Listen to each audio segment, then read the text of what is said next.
episode number 26. Joined again by the usual suspects. How you doing, Owen? Hey, Greg, how are you? Not so bad. And how are you, Richie? Yeah, all good, lads. Good stuff. Yeah. Did you both make it to the game the other night? We did. Yeah, we did. Yeah, we were drinking buddies yesterday. Oh, a few cans on the bus, yeah? Yeah, with a few of the muddy users as well beforehand. Lovely. Sunday pints. Can't beat that. Yeah, it was good, wasn't it, Owen? It was lovely, yeah. Yeah, it was good. Yeah, it was like our first time going on the bus this season. It was good crack. Enjoyed it. Deadly. Did you get the 52-seater on? 33. 33, all right, okay. Did the club ended up running the bus as well, didn't it? Yeah, I don't know how many they got on theirs now. Right. And Ultras obviously had theirs as well. Ultras had their bus, yeah. Yeah. There was actually a good crowd from Drogs. It was, yeah. We'd sold over 300 tickets, so yeah, we've been bringing good numbers to Tallaght. We have, we have.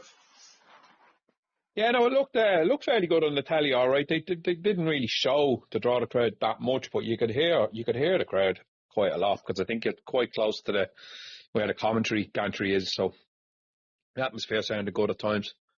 It was, yeah. It was a poor crowd from Rovers. It was a poor home sport. I think there was 3,100 at the game, so obviously 3 of them were from Drogheda, so it's 2,800, I suppose. In that size of a stadium, it looks really poor.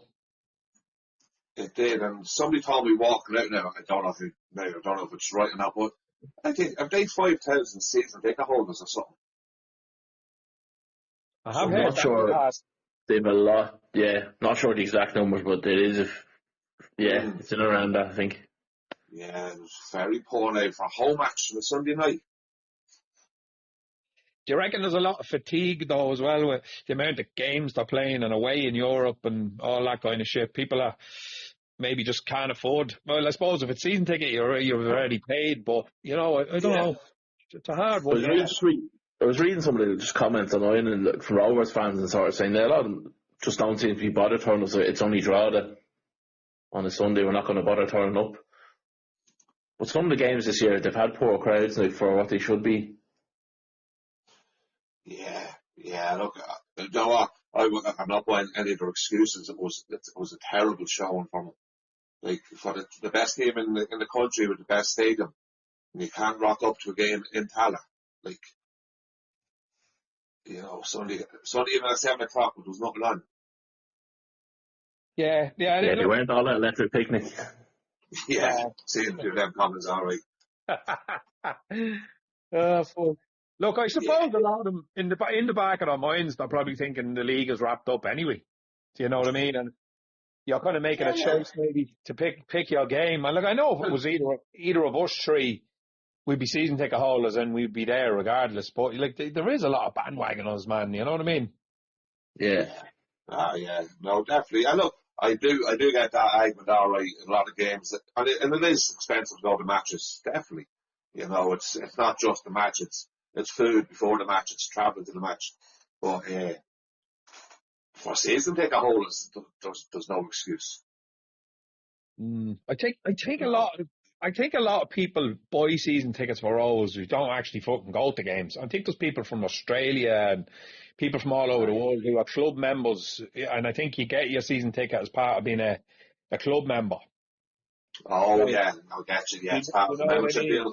Yeah, you don't, so you're a member and you pay whatever, 500 quid a year into the 500 club or whatever it is. Because remember we were getting the 100 club together a few years ago. Your man from Rovers came to talk to us somewhere. I can't remember where that was, but TLT was it? Or, I can't remember, but it was somebody from from Shamrock Rovers came to talk to the Drogheda supporters when we were trying to get that idea going.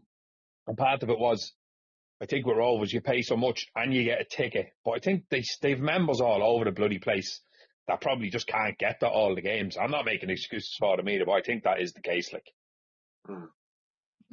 Yeah, anyway. But for the ones who did show up, what was the game like, in your opinion? You were there, you got to see it in the flesh.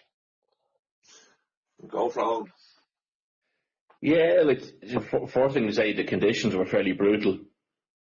The It was a wind. very strong, very windy and rain as well. Like, just it wasn't a great night for playing football. Like, so that made it tough.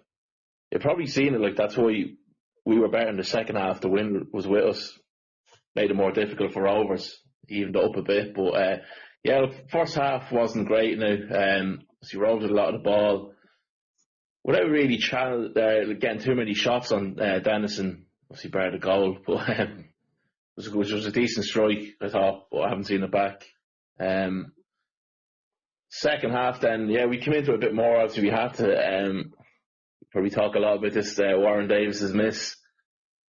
Like, I don't know, it's just it's a fucking signal. Like, I tell you, I was even disgusted, like, looking back on it in the replay and stuff.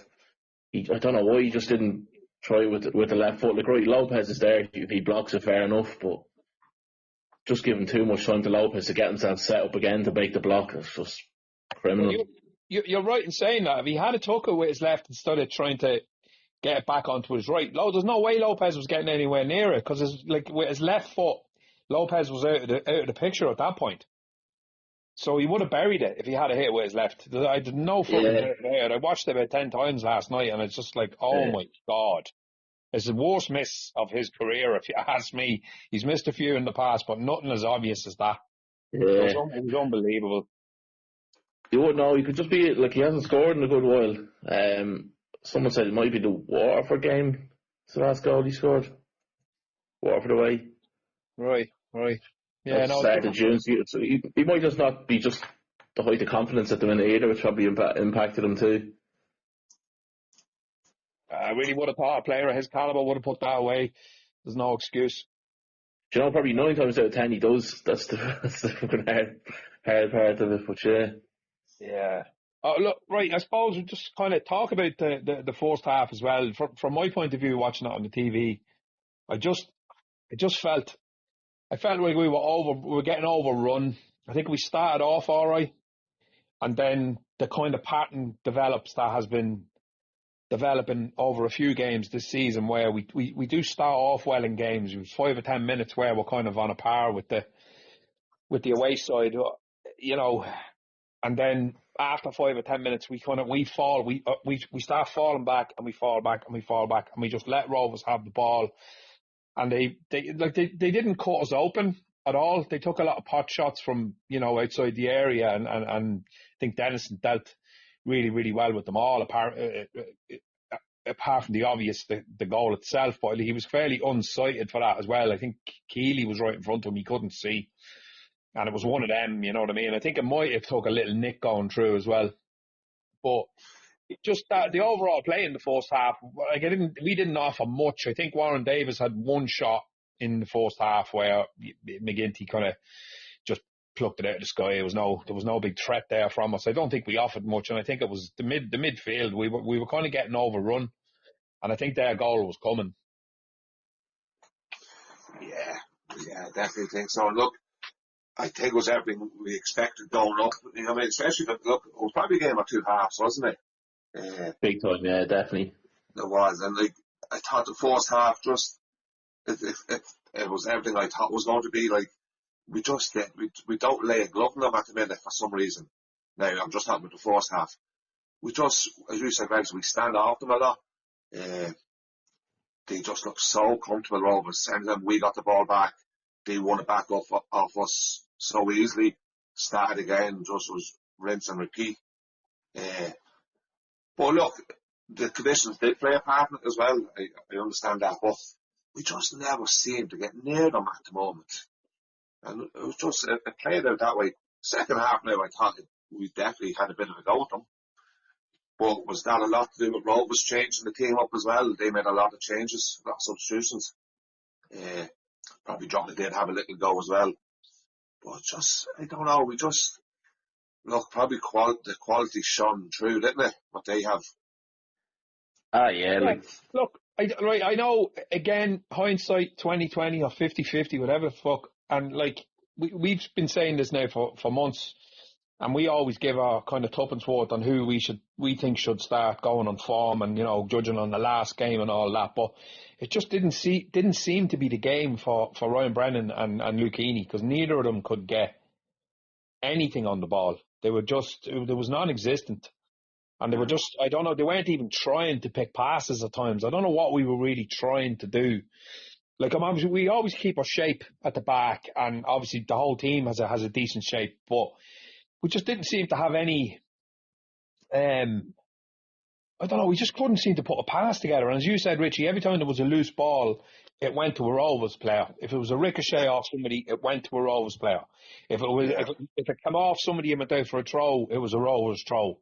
It's just that, and I'm not saying they were lucky, they weren't. It was just the way they were playing, and they were sort of creating their own little bit of luck, but we just didn't seem to, I don't know, there was a bit of aggression in us, like we were running and, biting at them and all that, but none of it was turning into just that little bit of quality.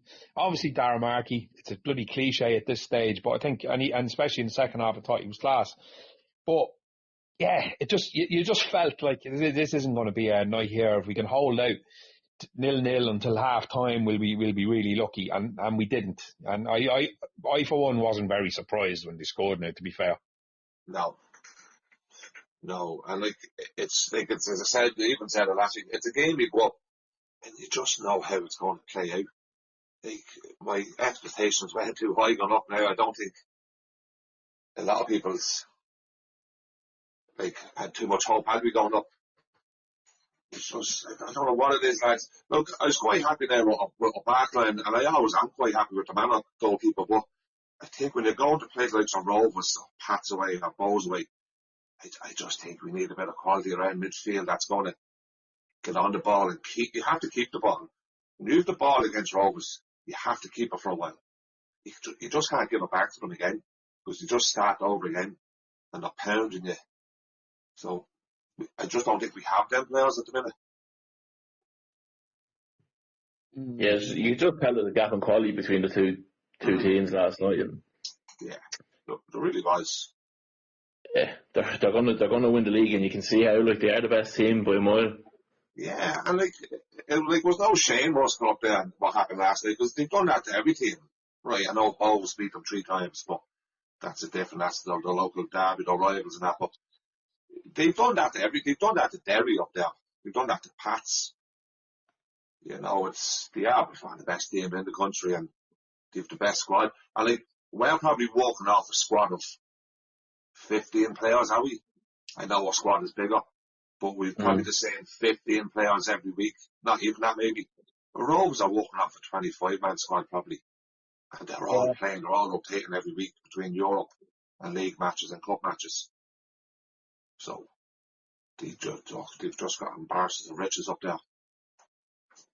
Yeah, look, I mean, there's no, we're not naive here. We're not certainly not going to be going to tallaght with massive expectations that we're going to win the game. But you always have it in the back of your mind where if we go there and we put it up to them, we can get something out of it. And I think we probably could have got something out of that game, very, very much so. Obviously, the missed chance with Warren, but there was a couple of other opportunities as well. And Keeley had another decent header, and we definitely put it up to them a lot more in the second half. But we'll get to that in a minute. But what I was going to say was, when you look at Rovers and you look at the foundations that they've put in over the last few years, starting off with building that stadium in Tallaght,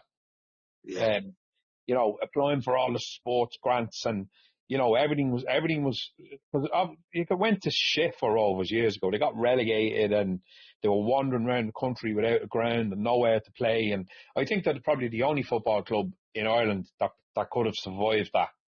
You know what I mean? I can name another 10 clubs that I can guarantee you there's no way they would have survived.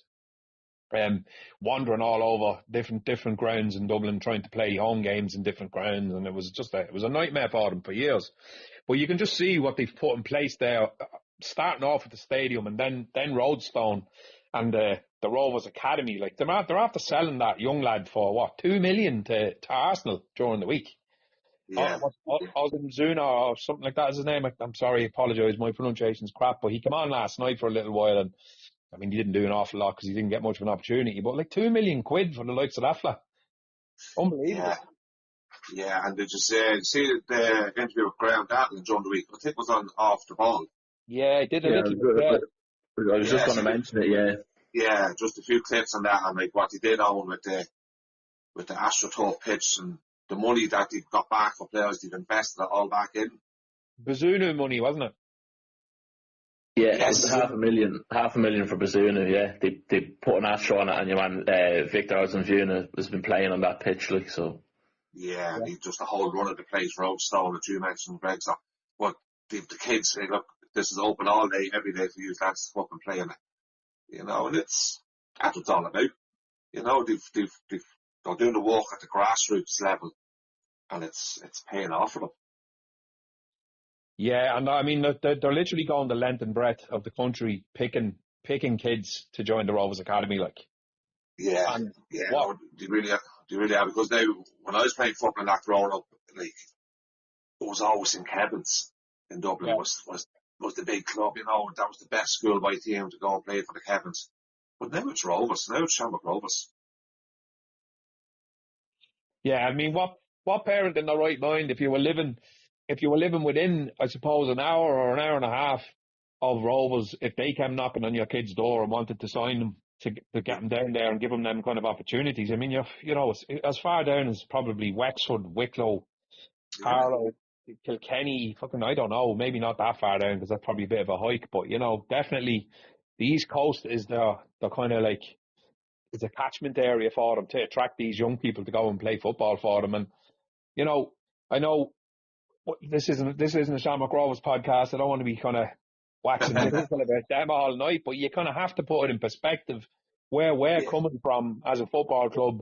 Where, like, Jesus, we're only just gone part time, for God's sake. This is our first year as full time footballers, and we're looking at Rovers who were after beating over two legs the team that finished 5th in the Portuguese league.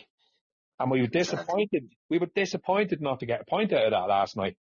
I mean, it's not a level playing field as of yet. I know we're full time, they're full time. We've 11 players in the pitch, and so if they, and anything can happen. But there's a lot more going on, obviously, behind the scenes, and it takes years to kind of get yourself to the point where they're at. Like, this doesn't happen overnight, and it's going to take us a long time to get anywhere near that. Yeah, and like you should never knock what Rovers are doing. It's absolutely brilliant, and every club should be aiming for that. That's where we all have to get to. As much as I fucking hate them, you mean? Oh yeah, of course. Yeah, no, absolutely. And we'll always hate them, but that's what every club should be aiming for. And look, it's as you said, it's not a level playing field. We're so far off them, that side of it. Now look, going back onto the game, Dotley did say in his interview, our game plan is to stay in that game as long as we can. Yeah. And we did. Like it was 1-0 at half time. Yeah. So it wasn't the end of the world. That Warren Davis chance was in. It's a different game, isn't it? You know, you're staying in you could have got something out of it. So it was fine margins. But yeah, look, we said it already, their quality just shone through. It was the end of the story.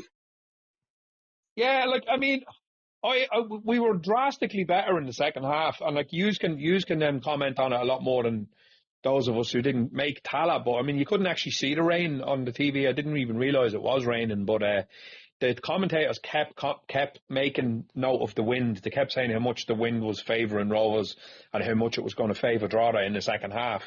And lo and behold, I mean, we did step it up. I'm not just going to blame the wind for that. I think the changes that he made as well. I think Paul Doyle coming on in the middle of the park helped an awful lot. I think Shane Farrell coming on helped an awful lot because we were able to retain the ball a lot more and sort of get the ball out wide to the wingers and just be a bit more constructive. You know what I mean? We weren't doing that in the first half.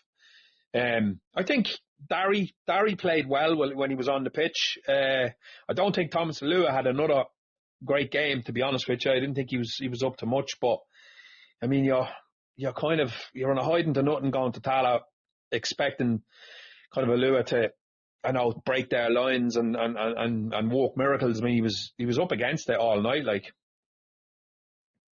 Yeah, he wasn't going to get much last night now, in fairness, was he? But, no, he wasn't. But as we said before, he's playing that position, isn't he? Yeah. You know. At the minute, though, I'd start Kareem ahead of him. Yeah. That's what he done really well last night when he came on. It's actually a very early sub. Not often Kevin make a sub at half time, really. No. Even the other subs, they were around the 60 odd minute that pot. I know that was Ryan Brandon took a bit of a knock, but yeah, the lads that came on at a good 20 odd minutes, bar Michael Carter come on late, but the other lads had about 20 odd minutes or more. And Stratton, I actually thought was impressed with the bits I've seen of him. Geez, for a lad that hasn't probably played in a few months, he looked fairly sharp. He looked good.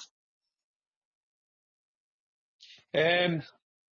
We'll suppose we'll get to them in a minute. But what did you reckon on Paul Doyle? I just wanted to ask, were you impressed with him? Because I actually thought he did really well when he came on.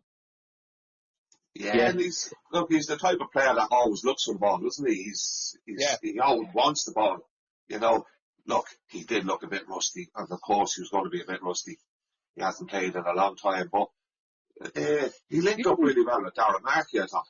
That's what I was going to say. He didn't give the ball away much, Richie. He was like, when he received the ball, he picked another draw the player, and kind of kept possession. And I'm not going to get into the whole possession nonsense all the time, but sometimes you have to retain the ball. If you don't retain the ball against Rovers, you're in trouble. And I think him and Markey definitely linked up well together, and Farrell when he came on as well. Yeah, no, and he's a ball player. He's one of their midfielders. He'll always get on the ball. So. We were just very unfortunate this year when we didn't see him with his injuries. Like, who knows what we could have done? We could have been up the table a little bit more, maybe. You just don't know. But no, it was good to see him back. Hopefully he stays fit for the end of the season now. Is there an argument to be made, lads, for starting him and leaving Ryan on the bench, giving Ryan a bit of a break? Yeah. Will be, yeah. I tell you, I'd start him next week in the Leinster Senior Cup match anyway. Yeah, he definitely has to play in that. He needs minutes. Why is the crack with this Leinster Senior Cup? Is that not under 20s? No, it's not. No, some teams just decide to put their under 20s in it. But you can play without whoever you want, like. Yeah, but just looking at Instagram today, a lot of the players are wearing holidays. I've seen that. Players? Yeah, there's a few of them in Paris, there's one in America. Gone on holidays again? Yeah, well, like, they're basically, not saying, like, we don't have our next match, basically, it's the cup match, isn't it? Yeah, 2 weeks. I reckon he'd play a lot on the 20s this Friday night. And he'd play Doyle, hopefully, and he'd play Carroll could play, the new lad up front could play. Aaron Harper, Bailey, and... Yeah. Because there's no way, because I think George Cooper's in Paris. Okay. And there was a Shane Farrell, is he in America? Jesus. There's one of them in America. Anyway, if they were playing this Friday, surely they'd be training this week for it. You'd imagine so. You'd imagine so, yeah. Shane Farrell's in Barcelona, actually, thinking. Sorry, you're right. Sure, look, Kev could have just told them, right, lads, you aren't playing or you aren't going to start on Friday, you can have 2 or 3 days off. So they might have just went away for 2 or 3 days. Maybe. Right. Yeah, maybe. Yeah. But, no, look, I don't think he plays a full team, and I don't think Pat's play a full team either. No. They've to chase for Europe. They're not going to risk. No, injuries. Lads, right, just for anyone who doesn't know, this what we're talking about is the Leinster Senior Cup. Yeah. And what round is this? Quarter final. Do we just go straight into the quarter final? No, I think did we win a match? I thought we won a round before that. It was group stage. It was group stage, wasn't it? It's a group, yeah, but is it tied in early with pre-season? Yeah. Okay, and then were we playing around the 20s all the way up to this point? No, we had a mixture. Yeah. Why don't I know anything about this? I don't think anybody takes too much interest in it. Yeah, we played Shells, Mockters and Longford. I don't know this off the top of my head if I looked it up. Yeah. We beat We played that Shels. one in Rathope, didn't we? Yeah. Yeah. You were at that game, were you? Yeah, I was at that game. Yeah. That was nearly a pre-season as well as the Leinster Senior. Okay. Yeah. Right. Well, there was, like, Judge Thomas scored against Longford. Scored 2 against them. So that was, we finished the top 2 in the groups go through to the quarters. So that's how that happened. That was us and Mockters, was it? Us and Mockters were through, yeah. Mockters beat Athlone then in the quarters. Dundalk got a walkover in the quarters, and they're getting a walkover in the semi as well against Bows. So. Why? I don't think Bows could agree a fixture or something, so. That's nuts, isn't it? That's crazy. Bows not just play their under 20s. You think that, but yeah. That makes no sense to me. You can get 2 walkovers in a competition. I know it's only Leinster Senior Cup and no one really cares, but at least for your under 20 squad, it should be their priority, and then mix it with a few lads coming back from injury or your bench players. You know what I mean? Yeah, and you know what? It's just leading into an argument of the League Cup should be brought back. Yeah, a lot of people have said that.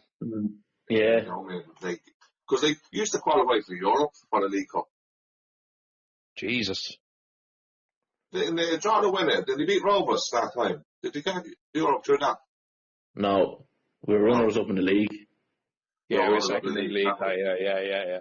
Yeah. Well, now look, I could be wrong then on that in the League Cup in Europe, but it used to be like it was. Yeah, well, it was like they used to have 3 trophies to play for. In most leagues, you have 3 trophies to play for: the league, the cup, and the League Cup. Why did it go away? Was it during COVID? Don't know. Yeah, I think it was. I think it was the beginning of COVID. They said we're not going to play the League Cup this year because it'd be too many games, and it just never came back. No. Very peculiar. Yeah, I think it's a bit of a mockery now, isn't it? Like say Dundalk do go and get, like, they're in the final and they go win it against another 20s team. Like, who cares? They're after you didn't play the quarterfinals or semi-final. Like, it doesn't really matter, does it? You can't claim it. You know, it's a bit amateur level now, lads. Well, here, it would be a good laugh if we get through against Pats and then they play Mockters after that, as far as I know, and then get crap down in the final. That'd be hilarious. That would be packed out of it no matter what. Yeah. Do you know what I mean? And obviously we're trying to qualify for Europe, and we've got, hopefully get through Rovers in the cup, and we'd probably have bigger fish to fry. But even if it was an under 20 squad playing for both sides, and if it was a League Cup final, I'd say you'd get a good crowd at that. Oh, you would, yeah. Oh yeah, you would, just for that rivalry alone. Yeah, the Ultras are going, I think, on Friday to Inchicore. Yeah. I didn't even realise it was on until somebody posted that there today. Are you going to go? Oh yeah, no, yeah. I can't make it. You're going to go, Richie? I am, yeah, not definitely. Yeah, it's only up to Dublin, like, so. So what else are we doing on Friday night? Yeah, I'm gigging. Otherwise, I probably would have went for a laugh, but yeah. And look, I do hope now he does play a few down the 20s. It'd be nice to have a look at them, and a few of the players like this lad Card. It'd be nice to have a look at him in the full match, and hopefully Doyle, as we said, plays, and this new lad. So it'd be nice to see them if not playing, see how good they are. Yeah, no, 100%. Just on Cardo in the Rovers match, what did he get? Did he get 5 minutes? If even, yeah. Did he get a touch of the ball at all? Was there anything? Could you see anything in him? No. He wasn't long enough to really judge him. No. Right. He seems to be a type of player. He looks like he will put himself about. Like he's a big lad. Yeah, he's tall, isn't he? Yeah, and like there was one stage on the far side there he sort of chased after the ball. And he's a bit of pace about him as well for a big player. He's powerful runner. So, but look, I suppose it was very hard to judge last night. He didn't have that much time on the pitch. No, I suppose on the positive side, it was good to see him. Even if he only come on for like the last 3 minutes, it just kind of proves that Kevin is kind of willing to throw him on. And we've another 8 games? Have we 8 league games left? Am I right in saying? I think so. it's 8. Yeah. Yeah, I think it's 8. So you never know. We might get a chance to see him. At some point. Yeah, 7 games. 7 games. It's always 7, is that? Yeah. I think it's always good to use your squad as well. Like, he has to use the squad. Get as many players on as you can. Yeah, he confuses me, Kevin. I don't know. There's weeks that will go by where he won't even make one bloody sub. Well, I'm sure we always make one. And then last night he had no problem, as you said, Owen. He made a sub at half time, which is a rarity. And then he made 2 subs together on the 60th minute, and then he made another 2 then later on. And I mean, I don't see why you wouldn't do that. You brought these players in, you have them on the bench, you obviously trust them enough to be part of the squad. He took off Conor Kane and brought on Kieran Cruz. He's done that sporadically throughout the season. Like he did it a while ago, and then he let Conor Kane play another 6 games without subbing him. And then he decided again last night, right, I'm going to take Conor Kane off and throw on Kieran Cruz, which I found kind of odd. Did he feel Conor Kane wasn't getting any joy down that side, or what was the rationale there? Like, I don't know. And I tell you, Cruz played well. I mean, come on. He did. He did, yeah. He's a good player. He's a good player. He's a very confident player. He's always looking for the ball. He'll never shy away. He's sharp. He's quick. He's fairly feisty in the tackle. He ex-Rovers as well, so. Yeah. He is definitely a future player. He's a promising player. But I don't know. Maybe did he know the game was gone, but it was just a chance. Look, it's hard to know, isn't it, with that? It's, as I said, we have been walking off a group of players with 13, maybe 14 players, maybe 15 players. And it's always the same stuff, isn't it, every week? And that's why he keeps it tight. He always did. And he's been getting the results this season with it. So he ain't going to change. It's a weird one. I have to say, I do find it strange that if you're going to bring players in and you think they're up to the task, why not use them? You know what I mean? I think sometimes we get kind of a little jaded and maybe a bit tired, and getting 90 minutes out of certain players out of that team is very difficult. Like, he's constantly taking Shane Farrell off, and Ryan has been playing a lot of games lately, and I keep saying that, and I don't mean just to pick out Ryan, but can the man give us 90 minutes? I know he got a bit of a knock last night, and that's why he ended up taking him off and putting Paul Doyle on. But I think from week to week, I think if a game is going well for us, Kevin's not going to change it up. If he's looking on that pitch and he's going, we're doing really well here, lads, we're winning, why would I change it? Yeah. Do you know what I mean? I suppose only Ryan knows if he's able for 90 minutes or not. Yeah, true. But look, we're definitely not going to criticise Ryan Brennan how good he's been for us. He's brilliant, but maybe he does need a breather. Maybe he doesn't need to go up to Tallaght and chase around the pitch, chase the ball around for 90 minutes. Maybe that was a game just to leave him out. Well, here's a little criticism for you now. He gave the ball away 3 times last night. Right. He in a bad area of the pitch at one point. He tried to pick a pass and he gave the ball straight to a Rovers player and launched a kind of a counter attack for Rovers, and then he gave it away another 2 times. I thought, Jesus, Ryan, this is not like him, but he did give the ball away a few times last night. Maybe it was a bit easier to notice it on the telly, but there was a few sloppy mistakes coming into everyone's game. I'm not singling out Ryan, but he definitely gave the ball away 2 or 3 times. And I just think maybe if Doyle is back fit, I was impressed with him last night, and would it be an opportunity in the next home game? Obviously he's not going to be fit enough probably to start against Rovers in the Cup, and we all know Kevin too well at this point. We can probably tell you exactly who he's going to start apart from the strikers, but because he's just not, he's he's stubborn that way, I think, a little bit, you know. But I think in the remaining league games, we have to give them players that come on last night, and I wouldn't say they changed the game, but they definitely got us back into it. We definitely had a lot more of the ball. Yeah, we had a bit of a go, didn't we? Definitely did. Definitely did. Just on the draw the goal, lads, that was some great work out on the wing.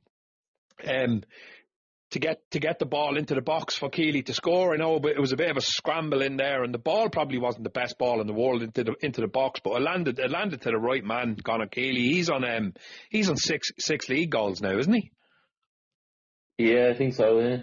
Yeah, unbelievable. He's only one very well worked goal. Like, he's only one behind Warren Davis now. Like, yeah. For a centre half, having a great season. He really is. Yeah, but no, look, it was, and it just goes to show they do put a bit of pressure on Rovers. You can't get at them, but can you do that for 90 minutes against Rovers? It's a different game. Well, no, look, as you said earlier on, Richie, like, Bohs have beaten them 3 times this season, and it was one of the greatest ever comebacks I've ever seen in my life was when Bohs scored 2 goals in the last 3 minutes of a match to beat Rovers, because Rovers were all over them in that game. Yeah. You know what I mean? I haven't seen any team dominate against Rovers. Like, I know there's teams that have kind of had, you know, again, if you look at possession stats and all that, which mean feck all, but there's teams that have gone there and had, like, you know, nearly 50% of the ball. I know Sligo went there, and I think Sligo went doing great in the league. Sligo went to Tallaght and really put it up to Rovers. I mean, they still lost, but you know, they were very, very competitive. But I just don't think we're certainly not going there. The way we're playing at the moment, and the way Kevin wants to kind of set up, and he's happy to sort of defend as a team and be really comfortable without the ball and all that. And look, we say this every single week. We've gone over and over all ground. But, you know, there has been teams that have went there and sort of put it up to them, went toe to toe, and still lost. Because I think Rovers are just at a point now where, you know, there's goals all over the team. Graham Burke last night had a couple of great opportunities from outside the box as well. And your man, Josh Honiton's goal was just unbelievable, and he had a brilliant strike before that. Dennison pulled off a great save from him, but his strike was just incredible. Yeah, it was. Yeah, look, we spoke with the quality they have already, but look, as Dotley said in his interview as well, there's not too many teams go to Rovers and play 2 up front like we do. You know, a lot of teams go with 1 up top, and look, you can go and have a go Rovers, as you said, and you can have a lot of the ball, but you're still losing. You know, it's they're still picking you off. And like, in fairness to Doherty and Drogheda, we've got results this year by doing what we do, soaking up all the pressure and try and catch teams in the counter attack. And like, it could have happened last night again. Like, if Warren Davis' chance goes in, yeah, and we could be walking right now with a point. You know, so I can understand why Doherty does it. Like, he's not going to change. Why should he? He's got results from it. He's got success from it. Like, like, we always say a lot of managers, they stick to their principles and their tactics and they don't change. And he's sticking to what he knows and what he does. And he doesn't change it. So, yeah. Like, hypothetically, right? If we qualify for Europe through the league, or please God, we win the cup again, right? Just, you know what I mean? Fantasy land here. And we get European football for next year, and we actually do get a chance to play this time. You know, is he going to, he's going to try and have to, there's going to be a lot of changes in the off season, because I think there's 3 or 4 players in that squad that probably just you won't see next year for various reasons. And there's no point in really even naming them. I think any Drogheda fan listening to this knows who they are. You won't see various faces because they're just sitting on the bench week in, week out. Are we going to try and replace players and bring in better quality players and change the way that we do things? Or do you think, as you just said there, Doherty won't change the way he does things? Or, you know what I mean? Do you know what I'm trying to say? Is the way he does things because of the players that we have? Is he building the system around what we've got? Or do we have a system and then we're going to get players to come into that system? Is this the way we want to play under Kevin? 5 at the back, 2 strikers. Is there any other way we can play? I think there was one game during the season where he changed it. Didn't he change it to 4 at the back? Was it away in Cork or somewhere? I can't remember. He kind of went to. I can't remember. I think we went to a 4-4-2. It might have been Sligo, but that's the only time I can remember this season where he's changed that formation. So, and I'm not saying that you're not going to be able to give me an answer here, but just thinking out loud, like, are we fitting players into the system, or is the system there to fit the players that we've got? Do you know what I'm saying? Yeah. No, look, he's definitely fitting. He's definitely walking. His tactics are what the players he has at the minute, and he's getting the best out of them. But it's going to have to get to a point. It's going to have to change, isn't it? Like, obviously not this season, but go forward as a club. If we want to start competing for Europe every season, we have to get away from this sitting in. Like, right, I think Doherty will always go his back 5, and he'll build a team around that. Yeah.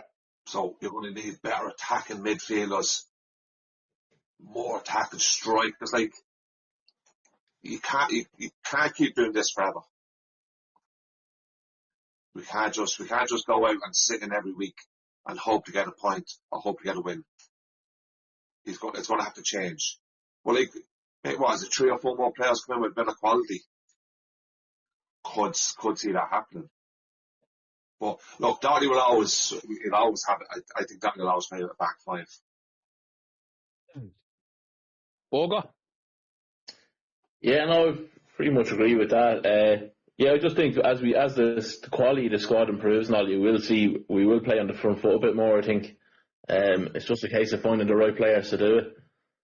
I'm sure Kev's looking ahead to next year already, like, to see who he can bring in to help improve things. Yeah, but you know what, lads? It's going to come down to money, isn't it? It's going to come down to your wage bill. Of course it is. Yeah. And that is just a matter of fact. You can talk all about do this tactic, go all out attack, but it's going to come down to money. And if the club give Doherty a bigger wage bill next year, to get a better quality player in, that's what's going to come down to. Yeah, like, ironically, we're getting a lot of plaudits. Like, again today, I watched the RTE soccer podcast, and Keith Tracy has Kevin down. He says, look, even if they don't qualify for Europe, he says Kevin Doherty's my manager of the season. And I love listening to Keith Tracy these days, because he's just talking so much sense about all we've been through, and because what. And I hate using the word punching above your weight. But, in reference to budgets, we are punching above our weight. That's without a doubt. Like, but it's that can be used in a really patronising manner as well by some pundits, like little old Drogheda, punching above their weight year in, year out. Aren't they great? Fuck off. That sickens me at times. But, you know what I'm saying? But his language is always really, really complimentary towards Drogheda, and he was really annoyed with Vinnie Pert's comments that night. He went mad over that, Keith Tracy. He was really, really annoyed over it. Like, and he's even referring himself as I'm ex-Drogheda, he says today, so I'm not really neutral, but he says, you have to hand it to Kevin, how well they've done, and blah, blah, blah, blah, blah. But, the higher the budget goes, the more pressure Kev's going to be under, because, you're not going to be able to hide behind this little old Drogheda punching above the weight thing anymore. It's going to become a bit more expected of you. And I think the prime example of that is probably Waterford, because Waterford will have a decent budget, and they've a lot of comings and goings, and they're operating in that loan market in the UK and all that. So there's a massive expectancy down in Waterford, which I find quite bizarre, because they haven't won a trophy, of any sort of. They've won 4 divisions, basically. That's what I'm trying to say. You know what I mean? They haven't won a Premier Division in probably 30 or 40 years. Like, you know what I mean? They were a big club in the 1950s, and they come from a city, and they get a decent support. So, but the pressure seems to be mounting and mounting and mounting every week down there. I read their Facebook group quite regularly. And, but you know what I mean? I'm just saying, so if our budget goes up kind of year on year, incrementally, I don't think Trevella are going to come out and throw a load more money at it for next year. They're not. They're going to increase the budget probably with by the same they did this year maybe, or, you know, a percentage. I'm sure they have it all worked out in their own heads, but, you know, the more your budget goes up, the more places up the league you'll be expected to finish. I think this year is a bit of a freak, because if we had probably become ninth again, Travella would have been happy. Yeah. Budget-wise. Oh, yeah. You know what I mean? So Kev's going to come under a bit more pressure from everyone else around the league, but also probably from us and from within the club. There'll be a bit more pressure on his shoulders to, you know, get us up there and not be struggling, which we're not struggling this year, which is unbelievable, you know. But there is going to, the expectancy levels are going to rise, like. Yeah, and like, I'm sure Doherty would love that. I'm sure he'd love a bigger budget, and right, he'll deal with the pressure. But we just can't sit still anymore. We can't, as you said, we can't be this little old Drogheda punching above the weight. Aren't he brilliant? Aren't he doing great? Everybody's got more money than you. Yeah. Like, we have to start kicking on. Like, next year alone already, Rovers, we know what the money they have. Shelbourne, already guaranteed massive money coming through. Yeah. Bowes always have money. Derry have money. Like, Pats, that's 5 teams already, you know, have a lot of money. Yeah. You know, and we can't sit still. And if we're going to build on what we have at the minute and get a new stadium, hopefully that happens, to attract a bigger crowd into a bigger stadium, you need more attacking football. Yeah. You know, that, now, don't get me wrong, I love going out and when we fucking go and we beat Bowes away 1-0 and we fucking do one over them by sitting in all night. I love that. You know, but when you look at a bigger picture, we have to. We can't sit still. Like, look at our neighbours below, fucking up shit creek at the minute. We can't let them catch back up with us again. We can't. You know, we have to kick on again from them. Like, if they come back into the Premier League, we have to be ahead of them still. Yeah, like, oh yeah, 100%. You know, and as I said, we can't sit still on this. Big crowds, a lot of excitement around Drogheda at the minute. Could you imagine now, better football now as well, more attacking football? It'd be amazing. But I definitely think Doherty's the man forward, though. Like as I said, like, give him a bigger budget and let him go, let him kick on again. Absolutely, yeah. You know, definitely. Like, to me, Doherty is the manager to bring this team forward as well. Yeah, I agree. He knows what he's doing, and he's getting the best out of what he's got. And I mean, you can't ask for anything else. Yeah, and look, he'll always build his team on a strong foundation of a good goalkeeper and a solid back line. And that's where it begins. That's where it starts. All good teams have that. Yeah, sure, look at Rovers. Yeah. That's exactly where that's their foundation is McGinty and whatever back four is in front of them. Yeah, and if you're not conceding goals and then you've good attacking players. Now, look, and this isn't knocking the players that's there already. Like, maybe they will improve with 1 or 2 more quality players coming in as well. Like, you can't, like, squads don't sit still. Like, they keep changing. Players come, players go. Yeah, look, no, absolutely. And if you kind of go through that team, you know, you could probably, and there's not even any point in naming names, but you could probably pick 2 or 3 out of the 11 that you might replace.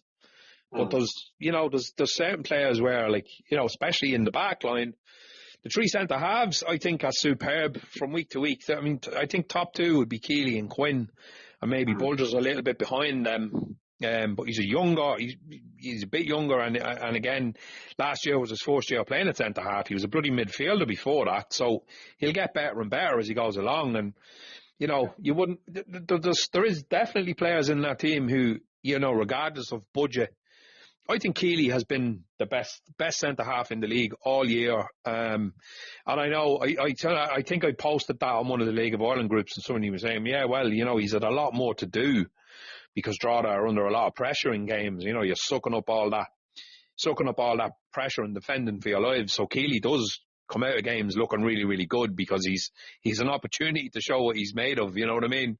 But I still think he's a class player. I'm not sure whether he's a kind of the ball player. Did we talk about this last week about, you know, Pat's playing a lot further up the pitch and Joe Redmond and all that, you know what I mean? Blah, blah, blah. I don't know whether Conor Keeley is that kind of a footballer, but that's not what we're asking of him at the moment. You know what I mean? He obviously has a lot of strings to his bow with 6 goals, and you know, he's a serious old school centre half. He's like something you from when you were a kid looking at football in the 80s, just getting his head on every single thing, and you know, kicking every ball into the stands when he needs to. He never does anything stupid. You know, he never tries to play that little 3 or 4 yard pass in his own box. Like, he's just not that kind of player. Well, he's not that kind of player now, because that's exactly what we're not asking him to do. We're asking him to just safety first, just get the ball out of there and then go from there and build from there. You know what I mean? So, yeah, look, it's a hypothetical kind of a question, but I'm just kind of, you know, imagining it in my own head, like what would be the scenario with a larger budget and all that, because, you know, the plucky little draw, that kind of punching above their weight thing is kind of weighing a bit. It's wearing a bit thin on me, to be honest with you. You know what I mean? We only got seven league games left, and if we qualify for Europe, it'll be one of the best things we've ever done as a club, if you ask me. Yeah, no, definitely, yeah, and we have to get away from that as well, don't we? As I said already, we have to start aiming bigger, and we have to want more. Like, we should have been in Europe this year. We all know, obviously, we're not getting into that, but we've a taste of winning the cup there. Like, it was amazing. Like, you want to be there every season competing for that. Big time. You know, that's where you want to be. Yeah, you want to be challenging.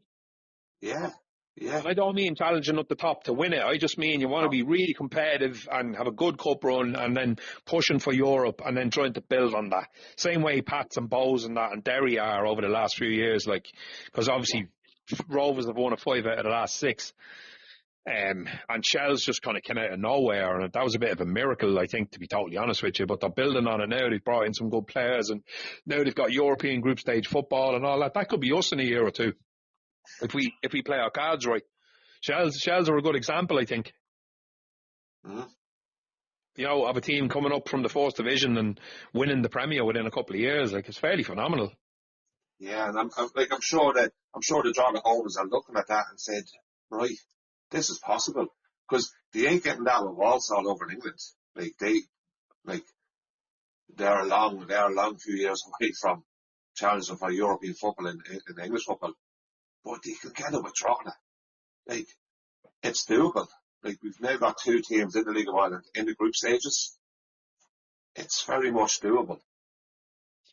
That's a really good point. Bogo, you're way too quiet. I'm going to ask you, should Travella invest a lot more money for next season? Obviously, yeah, they should. A lot more. Well, how much is a lot? Like, we don't know. See, we don't know the budget. We don't know, like, we know it's low compared to other teams in the league. Yeah, they should definitely increase it, and I'd like to think they will. They've always talked about, like, they're all long-term thinking, so they're like, they're probably thinking 5 years down the line. They probably don't want to jump, say, from where we are now to being one of the, say, top 2 budgets in the league. That can mess up a squad dynamic as well. Like, if you go too big too quick, like, yeah, and get rid of too many bodies and stuff, and so they're probably more on the slow progression side, which obviously some fans won't like it, but I can kind of see why you do it. Like, I expect a bit of an increase in the budget anyway. Yeah. And we are ahead of where we probably should be. Like, winning the cup last year, and, you know, we're 5th at the minute, still could get European football. So no one around the league expected this, but I'm fairly sure Travella didn't expect it either. No, definitely not. Yeah, they're probably ahead of the plans. I think the main thing for them now is it's more off the pitch stuff with getting the stadium started. Yeah, I agree. Yeah. Now look, I don't think any genuine Drogheda fan is going to say, "Oh, let's throw stupid money at it next year and have the biggest ratings build in the league." I don't think any of us want that. We're not stupid. We've seen that before. It doesn't guarantee anything either. What's that, Owen? It doesn't guarantee. And look at Derry. Like, it doesn't, exactly. Yeah, it's not. Well, it'd be nice to see an improvement, wouldn't it? Not an improvement, but right, you see a better quality player coming in next year, a more attacking player, a player that you know will bring it to the next level. And I think Drogheda fans will be happy with that. Yeah, absolutely. You know, like the squad we have at the minute, I think is fantastic. Absolutely love every player in that squad. But just add one or two more to it for next season and bring it to that next level.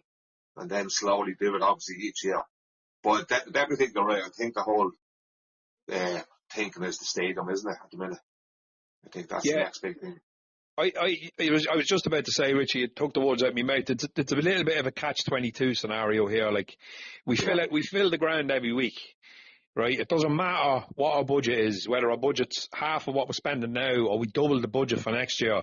We can't make any more money as far as the gates. Look, we all know that League of Ireland football isn't built on what's coming through your gate. Sponsorship is a massive part of it, and some sort of a benefactor in this league is absolutely huge, because, you know, Rovers are probably the only team realistically, you know, they've got 8,000 people in Tallaght, 8,000 capacity. 10.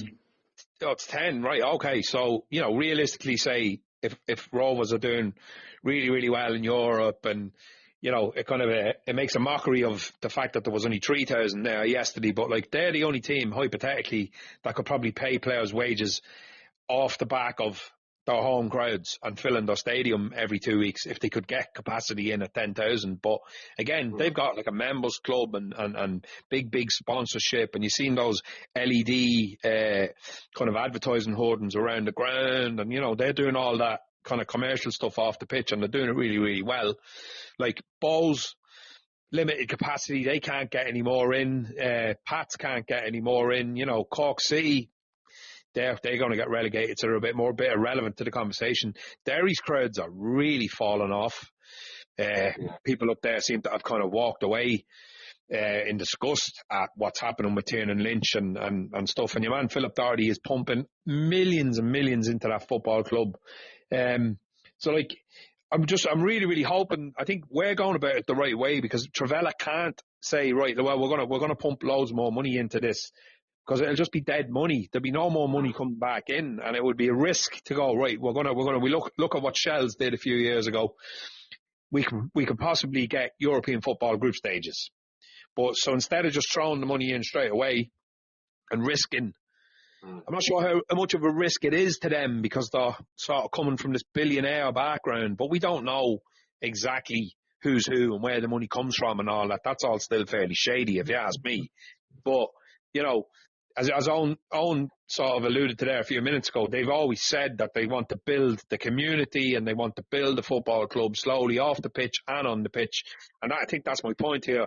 You have to build it on the pitch as well as off it, because if you fall off badly off the pitch and you get relegated, say, you know, building your stadium and building your fan base then off it is really, really difficult. And we know, we've all stood up in United Park where there was 250 people at First Division games, and no one in Drogheda cared what was happening in the football club, because people just got sick of it. And people want top flight football in the town. They don't want to be going up to watch Drogheda against Cabinteely or Kerry or Dundalk, you know what I mean? If they're still in the First Division. But do you know the point I'm trying to make? I think it's you have to be really sensible about saying, right, we need to build it off the pitch. We need to build a stadium. That's priority, because that's going to set us up for forever in the town for football. You know what I mean? I think that would be a massive game changer, not just for Drogheda United Football Club, but for the town in general, to have a really good quality 5, 6, 7,000 seat stadium, whatever it's going to be. But you have to remain competitive on the pitch, just to kind of build that energy in the town and have that kind of football culture going on, which is amazing at the moment. But you kind of have to do both in tandem with each other. Oh, so yeah, they're absolutely. probably right. Yeah, that was the problem the last time when the three lads put the money in. It was just all on the pitch. There was nothing off the pitch going on, really. No. I know they tried to get it done, but even in terms of community stuff, there's a hell of a lot more community stuff going on now than there was back when the good old days, like 06, 07, I think, anyway. Well, there is. We've got a community liaison officer now and all that, don't we? Somebody who goes out into the community and does all that work. I think that was an FAI initiative, but it's brilliant. Like the walking football and special needs football and all sorts of stuff, like the women's football team. And that's all that's essential. All that makes you feel like Drogheda United is a part of the community, because for years we weren't. We were struggling to feel like we belonged because people just didn't want to know. Like, you remember walking into the pub after games and you'd be stood there in a Drogheda jersey and everyone's asking you, oh, did we win, type of thing. You know what I mean? It doesn't happen anymore. You walk into the pub and everyone that's in the pub has been to the game. Yeah. You know? I know, lads, like, I remember now, back in the days, like, we used to leave Buddy users around 7:30, 20 to 8 for a quarter 8 kick-off. Yeah. And you'd just dawdle up the road, wouldn't you? And you'd pay at the gate and you'd walk in and, like, if you're not in by 7 o'clock now in United Park, you won't get your seat. No, and like, now I know a lot of lads stand, I obviously stand myself, but I've been at 7 o'clock every evening, every Friday night. And it's the same people queuing up they're queuing up to get into United Park, lads. Brilliant. Like, we've never seen that. Like, they're queuing up, now, I know they're queuing up to get their seats, everybody loves the same seats. But it really is part of the community now, isn't it? And as you was just saying there, that's what it's all about. But you have to get the balance right. Yeah. In both, on the pitch and off the pitch.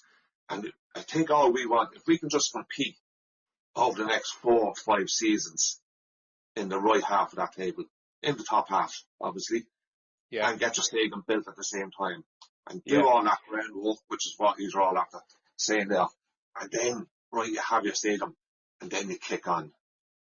Then you say, right, can we compete with Rovers now for a league title? You know, but you're probably looking at 4 or 5 years away for that. I'll take that. Yeah, absolutely. No, absolutely. And I think that's all, as I said, genuine Drogheda fans want. Like, I don't want to screw it next year with the biggest budget in the league. No. As you said, and it doesn't guarantee anything. Look at Derry. So, look, they're definitely doing the business right. They're definitely going about it right. And I think people just have to realise that. Yeah, I think most people do, to be honest with you. I think there's always a few naysayers, but like they're a small minority of people who are not probably impressed with what's going on. I think anyone who's been going up there for a long time can't help but be impressed. I think if you have half a brain in your head, you're looking at it going, wait, we are doing really, really well this year. And, all praise for Kevin Dara and the people behind the scenes, because Jesus, we just can't complain about it. Lads, we've probably been rabbiting on for a while. So we've no league game on Friday. We've the Leinster Senior Cup away to Pats. And then the following week, we're home to Rovers again in the Cup.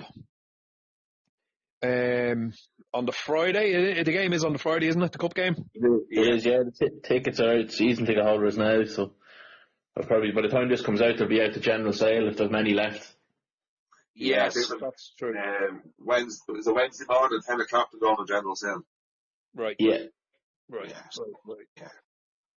So, look, there's not much. I don't know whether will we get together before any of them go. We won't get together before the Leinster Senior Cup. We probably not get together before the Cup game either. So, I'm going to ask for a prediction for the For the Rovers match. For the Rovers game, yeah. Oh, far away, lads. I'm going to say we'll sneak it 1-0. Warren to redeem himself. 1-0 in 90 minutes. Yeah. Oh, Jesus. Do you want to go next, Richie? Not really. Yeah, look, I know home advantage and that, but just Rovers are fucking Rovers, aren't they? That's just. Now look, the following week Rovers start our Conference League group stage, don't they? Yeah. Are they going to have one mind on that? Are they going to have one eye on that? Are they going to? I think it's a little bit after that. It's more than a week. Is it? I thought somebody said the following week. Oh, I think it's like October. Right, look, maybe it is. Look, it's probably irrelevant anyway. Yeah, look, Yeah, I want to say drop the snake or 1-0 Conor Keeley again. Okay, I can't not see Rovers scoring, and I'm gonna say I'm gonna go for a 2-1 draw, We'll take that. and it'll be in extra time. Oh, yeah.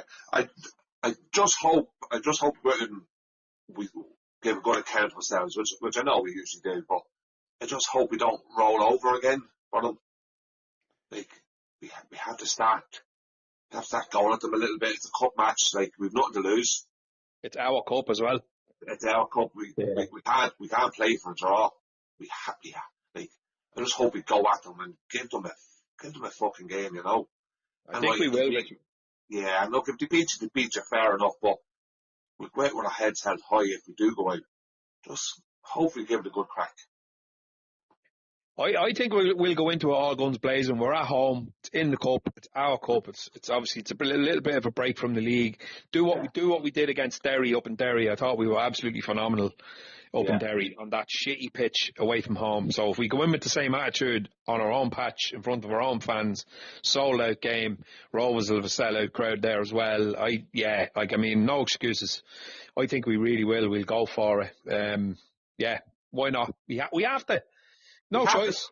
We have to. We can't let them dominate. If we let them dominate, we're just going to be in trouble. And I just don't think we will. I think we'll be at it from the off.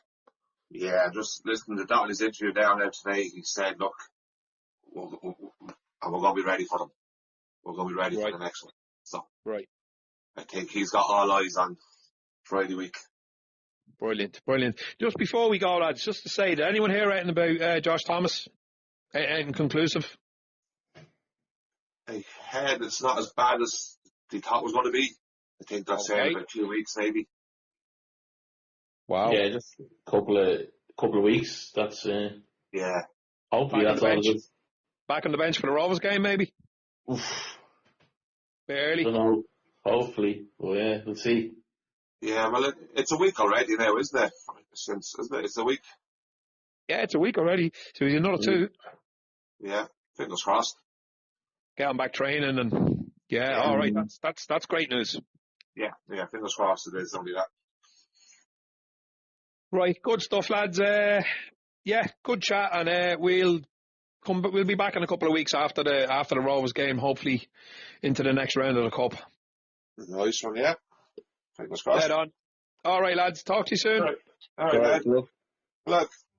If you catch a fish or 2 before you're leaving, and the fishermen come, and the fishermen go, and the water gets dirty all the time. Pollution, it's killing all the fish, and it's hard to make a living on the mine. Less than 20 years ago, there was money to be made.